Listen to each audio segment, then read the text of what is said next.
ବୁଝିଲୁ ସାଙ୍ଗ, ଜୀବନରେ ଅନେକ ଅନେକ ଦୁଃଖ, ନା ଶୋଇ ହଉଛି ନା ବସି ହଉଛି। ସେଇ କଥା ଟିକେ ଭାବି ଭାବି ମୁଁ ଦେଖିଲୁ ହାତ ଗୋଡ଼ ମୋର କେମିତି ଶୁଖିଗଲାଣି। ଭୋକରେ ଖାଲି ମୋ ପେଟ ପତ ପତ ପତ ହଉଛି। ଆରେ ପେଟ ପତ ପତ ହବନି କାହିଁକି?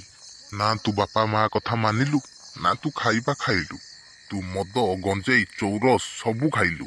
ଟୁକୁଲି ପଛରେ ଖାଲି ନୁଙ୍ଗୁରୁ ପୁଙ୍ଗୁରୁ ହେଲୁ। ଯେମିତି ଅଶିଣ ମାସ କଣ ହଉଛୁ ରେ ଛୁଆ ତୁ। 2025 ଆସିଗଲେ ତୁ ଶଳା ମରିକି ତ ଉପରେ ଶବ ଉଠିଯିବ ଆଉ। ଗେଲ ଲାଗିଛି। ଟୁକୁଲି ପଛରେ ନୁଙ୍ଗୁରୁ ପୁଙ୍ଗୁରୁ ହେଲେ ଏମିତି ହବରେ ପୁଅ। ଖାଲି ସରିଆ ସରିଆ ସବୁ ଗୋଡ଼ ହାତ ହେଇଯିବ। ଶଳା ନାଳୁଆଟି କଣ ମୁଁ କହିବି, କହି ତ ଦେଲି। ସାଙ୍ଗ ହିସାବର ଯାହା କହିବାର ଥିଲା କହିଦେଲି। ଭୁଲ କିଛି ଧରିବୁନି। ସତରେ ସାଙ୍ଗ, ତୁ ମୁଁ ଆଜି ଆଖି ଖୋଲିଦେଲୁ। ଆଉ ଜୀବନରେ ମୁଁ ଟୁକି ଚକରରେ ପଡ଼ିବି ନାହିଁ। ବାପ ମା କଥା ମାନିବି। ଭାଇ ଭଉଣୀ ମାନଙ୍କୁ ମୋର ଅନୁରୋଧ, ଆପଣ ମାନେ ବାପ ମା କଥା ମାନନ୍ତୁ, ଭଲ ରାସ୍ତାରେ ଚାଲନ୍ତୁ।